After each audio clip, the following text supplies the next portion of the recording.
আসসালামু আলাইকুম রহমতুল্লাহি ওয়া বারাকাতুহু। আউযু বিল্লাহি মিনাশ শাইতানির রাজীম। বিসমিল্লাহির রহমানির রহিম। ওয়াল আসর ইন্নাল ইনসানা লাফি খুসর ইল্লাল্লাযীনা আমানু ওয়া আমিলুস সালিহাতি ওয়া তাওয়াসাউ বিল হাক্কি ওয়া তাওয়াসাউ বিস সবর। সাদাকাল্লাহুল আযীম।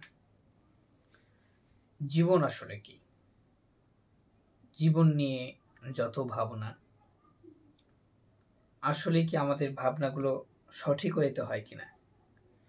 জীবন হচ্ছে নির্দিষ্ট একটা সময়কে বোঝায়, যেটাকে আল্লাহ সুবহানাহু ওয়া তাআলা কোরআনে আসর বলে সম্বোধন করেছেন। আসরটাই মূলত জীবন।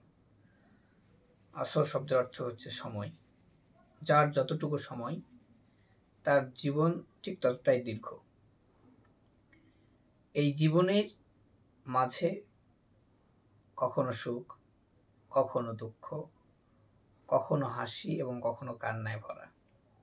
সুখ, দুঃখ, হাসি, কান্নার সমন্বয়েই একটি জীবন গঠিত হয়। কিন্তু মানুষ কেন জানি এগুলো মানতে চায় না।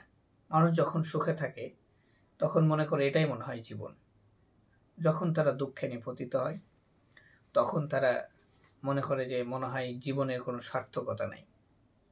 এতে তারা আস্তে আস্তে হতাশ হয়, ডিপ্রেশনে ভোগে এবং এটার সর্বশেষ পরিণতি হচ্ছে তারা আত্মহত্যা করে। কিন্তু আসলেই জীবন নিয়ে আমাদের ভাবনা কি এরকম করা উচিত?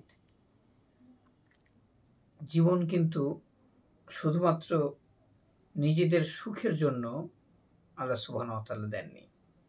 আল্লাহ বলছেন, জীবন দিয়েছি মৃত্যুকে নির্ধারিত রেখে। অর্থাৎ জীবনের আগে মৃত্যুকে নির্দিষ্ট করে তারপর আমাদেরকে একটা সময় দেওয়া হয়েছে। অর্থাৎ আমাদের মৃত্যু হবেই, জীবনের শেষ হবেই। কিন্তু যখন জীবনে সুখ আসবে তখন আমাদের করণীয় কি হবে? যখন আমাদের জীবনে দুঃখ আসবে তখন আমাদের করণীয় কি হবে? সুখের সময় আমরা কি করব, দুঃখের সময় কি করব? এগুলোই মূলত জীবনের ভাবনা।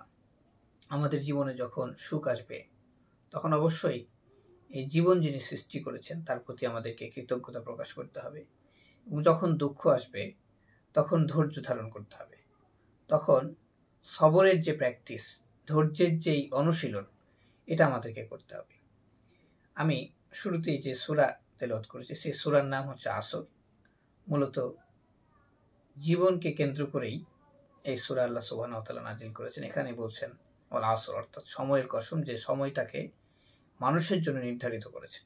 অর্থাৎ প্রত্যেকটা মানুষের জন্য আল্লাহ যে সময়টাকে নির্ধারিত করেছেন ওই সময়টুকুর কসম খেয়েছেন আল্লাহ।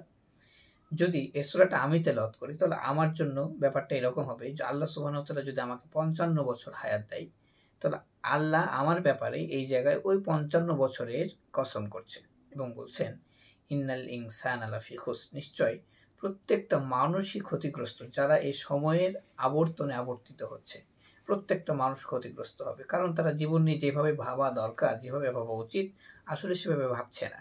তাহলে জীবন নিয়ে ভাববো কিভাবে? কিভাবে ভাবলে বা জীবনটাকে কোন আঙ্গিকে ভাবলে আমরা সফল হব? কোন আঙ্গিকে ভাবলে আল্লাহর ভাষায় জীবনটাকে নিয়ে আমরা আসলেই ভাবতে পারবো? সেটা হচ্ছে ইল্লাল্লাযীনা আমানু। পরবর্তী আয়াতে আল্লাহ বলছেন, নিশ্চয় যারা ঈমান এনেছে তাদের জীবনের যিনি স্রষ্টা তার প্রতি, তার প্রত্যেকটা আদেশ নিষেধের প্রতি যারা ঈমান এনেছে তারা এই ক্ষতির আওতা মুক্ত।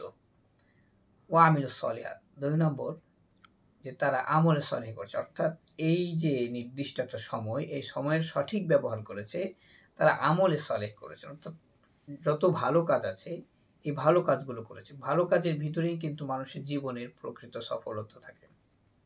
৩ নম্বর আল্লাহ বলছেন ওয়াতাওয়াসাউ বিল হাক্কি, যতদিন এই সময়ের ভিতরে মানুষ থাকবে ততদিন এই সময়টাকে সত্যের পথে কাজে লাগাবে, কখনো মিথ্যায় আশ্রয় নিবে না।